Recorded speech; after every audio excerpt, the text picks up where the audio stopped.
Om Shri Sai Namaha. It is a minuscule effort in devotion of and by the blessings of Shri Sai Baba. I narrate the chapters of Shri Sai Satcharita written by Govind Raghunath alias Hemat Pant, translated in English by Nagesh Vasudev Gunaji. We will read all the great stories of Shri Sai Satcharita from chapter 1 till the end. With great devotion to Shri Sai Nath, I welcome you all to join me in this divine journey and enjoy the blessings of Shri Sai Baba.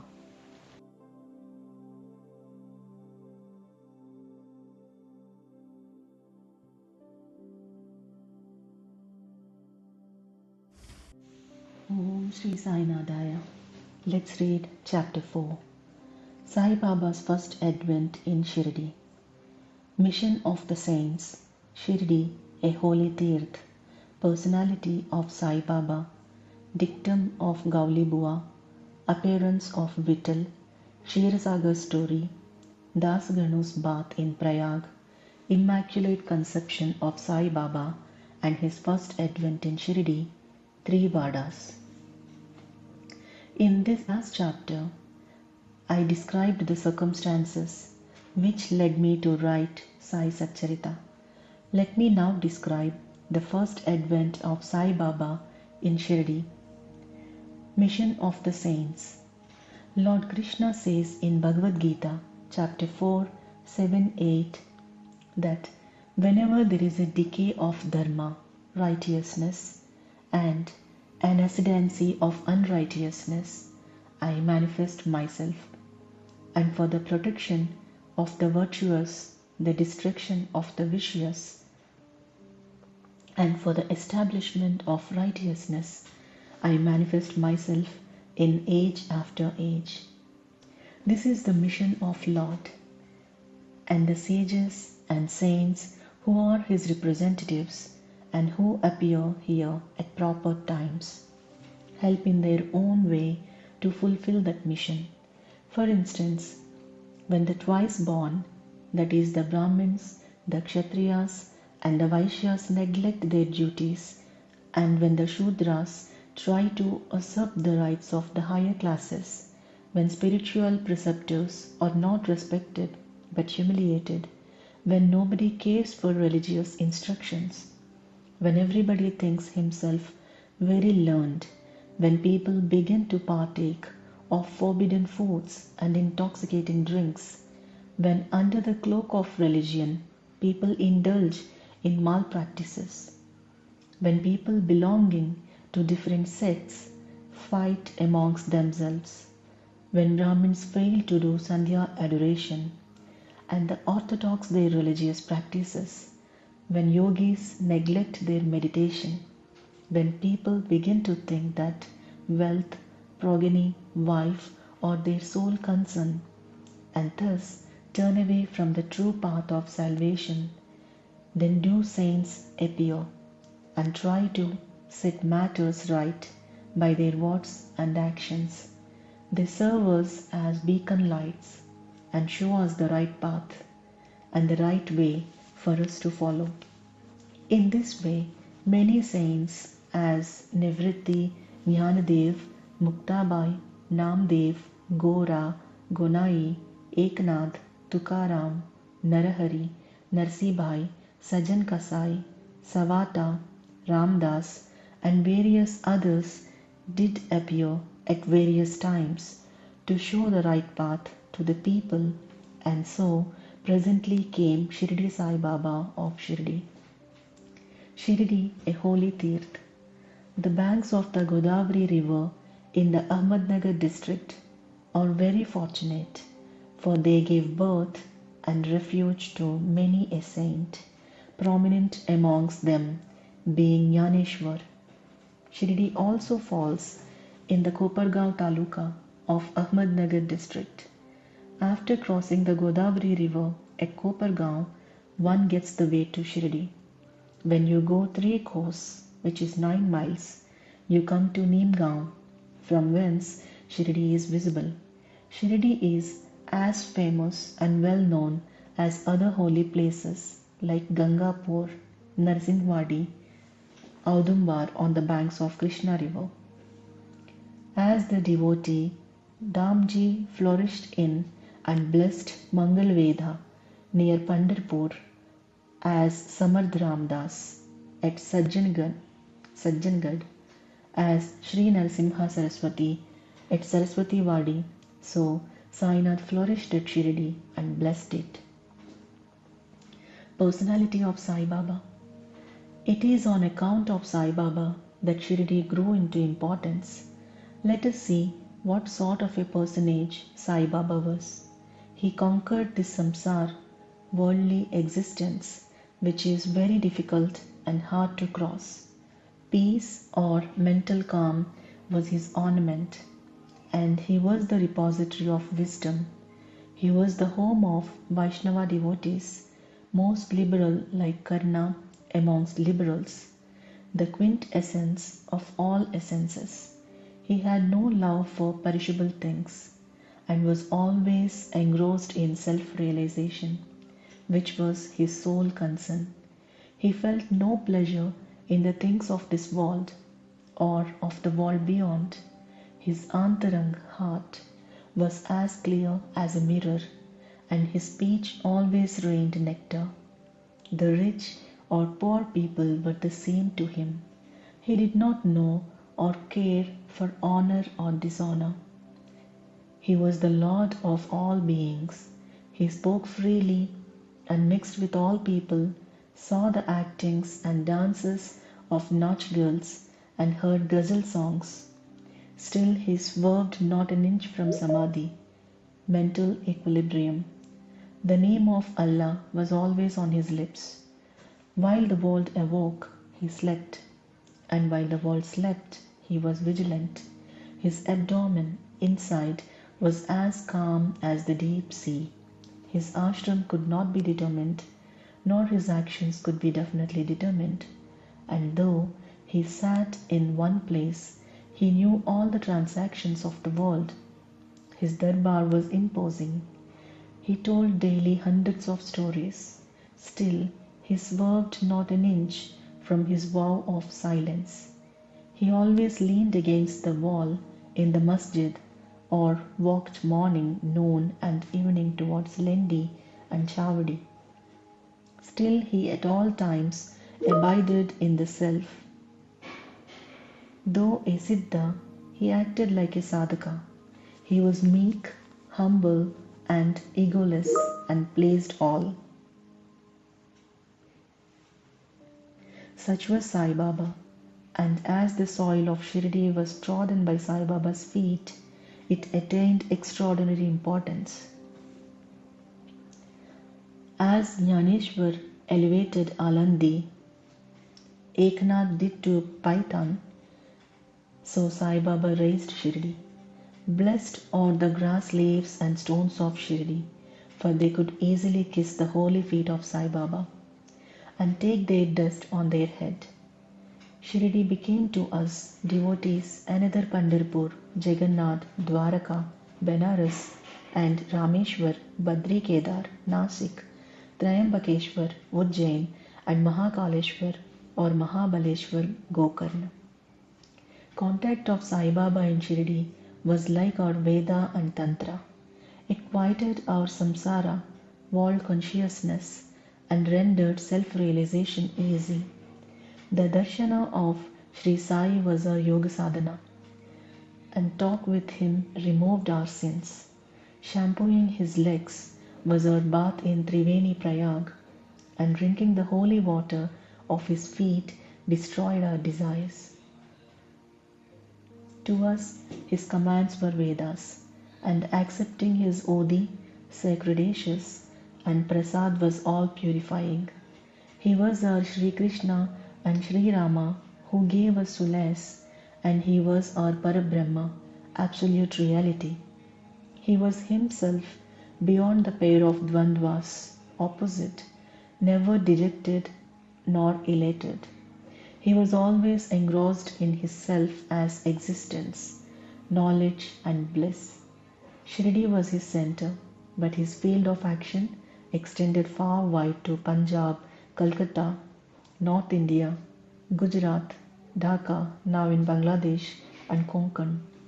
Thus, the fame of Sai Baba spread far and wide, and people from all parts came to take his darshana and be blessed. By mere darshan, minds of people, whether pure or impure, would become at once quiet. They got here the same sort of unparalleled joy the devotees get at Pandharpur by seeing Vittal Rakhumai. This is not an exaggeration. Consider what a devotee says in this respect. Dictum of Gauli Bua. An old devotee by name Gauli Bua, aged about 95 years, was a Varkari of Pandari. He stayed 8 months at Pandharpur and 4 months, Ashada to Kartik, July to November, on the banks of the Ganges. He had an ass with him for carrying his luggage and a disciple as his companion. Every year he made his vari or trip to Pandharpur and came to Shirdi to see Sai Baba, whom he loved most. He used to stare at Baba and say, "This is Pandharinath Vittal incarnate, the merciful Lord of the poor and helpless." This Gauli Buva was an old devotee of Vithoba and had made many a trip to Pandari, and he testified that Sai Baba was real Pandharinath. Vittal himself appeared. Sai Baba was very fond of remembering and singing God's name. He always uttered Allah Malik, God is Lord, and in his presence made others sing God's name continuously day and night for 7 days. This is called Nama Saptaha. Once he asked Dasagana Maharaj to do the Nama Saptaha. He replied that he would do it, provided he was assured that Vittal would appear at the end of the 7th day. Then Baba, placing his hand on his breast, assured him that certainly Vittal would appear, but that the devotee must be earnest and devout. The Dankapuri of Thakurnath, the Pandari of Vittal, the Dwaraka of Ranchod, is here in Shirdi. One need not go far out to see Dwaraka. Will Vittal come here from some outside place? He is here. Only when the devotee is bursting with love and devotion, Vittal will manifest himself in Shirdi. After the Saptaha was over, Vittal did manifest himself in the following manner. Kaka Sahib Dikshit was, as usual, sitting in meditation after the bath, and he saw Vittal in a vision. When he went at noon for Baba's darshana, Baba asked him point blank, "Did Vittal Patil come? Did you see him? He is a very truant fellow. Catch him firmly, otherwise he will escape, if you be a little inattentive." This happened in the morning, and at noon there was another Vittal darshana.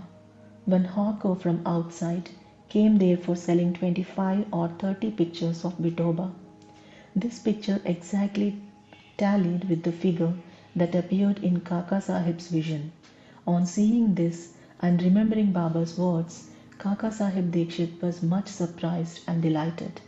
He bought one picture of Vithoba and placed it in his shrine for worship. Bhagavantarao Kshirosagar's story. How fond was Baba for Vittal worship was illustrated in Bhagavantarao Kshirosagar's story. The father of Bhagavantarao was a devotee of Vithoba and used to make varis, annual trips to Pandharpur. He also had an image of Vithoba at home, which he worshipped.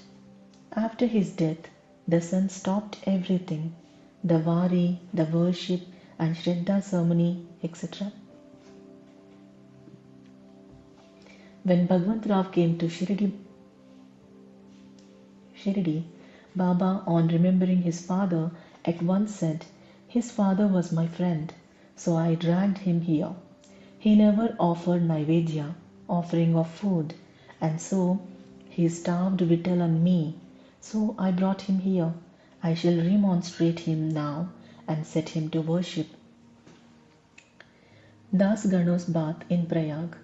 The Hindus think that a bath in the holy Tirth of Prayag, where the Ganga and Yamuna meet, is very meritorious, and thousands of pilgrims go there at periodical times to have the sacred bath there. Once Dasganu thought that he should go to Prayag for a bath and came to Baba to get his permission for doing so. Baba replied to him, "It is not necessary to go so long. Our Prayag is here, believe me." Then, wonder of wonders, when Dasganu placed his head on Baba's feet, out came or flowed streams of Ganga Yamuna water from both the toes of Baba. Seeing this miracle, Dasganu was overwhelmed with feelings of love and adoration and was full of tears. Inwardly he felt inspired, and his speech burst forth into a song in praise of Baba and his Leelas. Immaculate Conception of Sai Baba and his first advent in Shirdi. Nobody knew the parents, birth or birthplace of Sai Baba. Many inquiries were made, many questions were put to Baba and others regarding these items, but no satisfactory answer or information has yet been obtained. Practically, we know nothing about these matters. Namdev and Kabir were not born like ordinary mortals. They were found as infants in mother of pearls, Namdev being found on the bank Bhimradi river by Gunaji and Kabir on the bank Bhagirathi river by Tamal. Similar was the case with Sai Baba. He first manifested himself as a young lad of 16 under a neem tree in Shirdi, for the sake of bhaktas. Even then he seemed to be full with knowledge of Brahman. He had no desire for worldly objects even in dream. He kicked out Maya, and Mukti, deliverance, was serving at his feet. One old woman of Shirdi, the mother of Nana Jogdar, described him thus: "This young lad, fair, smart, and very handsome, was first seen under the neem tree, seated in an asan. The people of the village were wonderstruck to see such a young lad practicing hard penance, not minding heat and cold. By day he associated with none, by night he was afraid of nobody. People were wondering and asking whence this young chap had turned up. His form and features were so beautiful that a mere look endeared him to all. He went to nobody's door, always sat near the neem tree. Outwardly he looked very young, but by his action he was really a great soul. He was the embodiment of dispassion and was an enigma to all.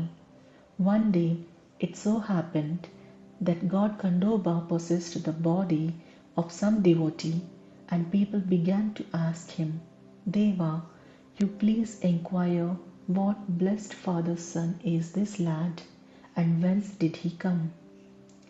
God Kandoba asked them to bring a pickaxe and dig in a particular place. When it was dug, bricks were found underneath a flat stone. When the stone was removed, a corridor led to a cellar where calf-mouth shaped structures, wooden boats, necklaces were seen. Kandoba said, "This lad practiced penance here for 12 years. Then the people began to question the lad about this. He put them off the scent by telling them that it was his Guru's place, his holy Vatan, and requested them to guard it well. The people then closed the corridor as before. As Ashwatha and Audamba trees are held sacred, Baba regarded this neem tree equally sacred and loved it most. Mahalsapati and other Shirdi devotees regard this site as the resting place, Samadhisthana, of Baba's Guru and prostrate before it. 3 Vadas. The site with the name tree and surrounding space was bought by Mr. Hari Vinayak Sate, and on this site a big building styled Sate's Vada was erected. This Vada was the sole resting place for pilgrims who flocked there. A platform was built around the name tree, and lofts with steps were constructed. Under the steps there is a niche facing south, and devotees sit on the platform facing north. It is believed that he who burns incense there on Thursday and Friday evenings will, by God's grace, be happy. This Vada was old and dilapidated and wanted repairs. The necessary repairs, additions, and alterations have been made now by Sansthan. Then, after some years, another Vada, Dikshit's Vada, was constructed. Kaka Sahib Dikshit, solicitor of Bombay, had gone to England. He had injured his leg by an accident there. The injury could not be got rid of by any means. Nana Sahib Chandorkar advised him to try Sai Baba. So he saw Sai Baba in 1909 AD and requested him to cure rather the lameness of his mind than that of his leg. He was so much pleased with the darshana of Sai Baba that he decided to reside in Shirdi.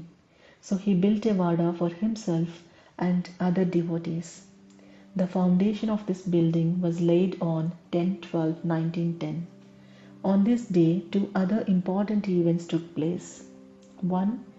Mr. Dada Saheb Kaparde was given permission to return home, and 2. The night Aarti in Chavdi was commenced. The Vada was complete and was inhabited on the Ramanavami day in 1911 AD with due rites and formalities. The another Vada, or palatial mansion, was put up by the famous millionaire Mr. Booty of Nagpur. Lots of money was spent on this building, but all the amount was well utilized. As Sai Baba's body is resting in this Vada, which is now called the Samadhi Mandir. The site of this mandir had formerly a garden, which was watered and looked after by Baba. 3 Vadas thus sprang up, where there was none formerly. Of these, Sate's Vada was most useful to all in the early days. The story of the garden, attended to by Sai Baba with the help of Vaman Tatya, the temporary absence of Sai Baba from Shirdi, and his coming again to Shirdi with the marriage party of Chand Patil, the company of Devi Das, Janki Das, and Gangagir, Baba's wrestling match with Mohdin Tamboli, residence in Masjid, love of Mr. Dengale, and other devotees, and other incidents will be described in the next chapter. Bow to Shri Sai, peace to be all. Om Namo Shri Sai Nadaya, Shanti, Shanti, Shanti.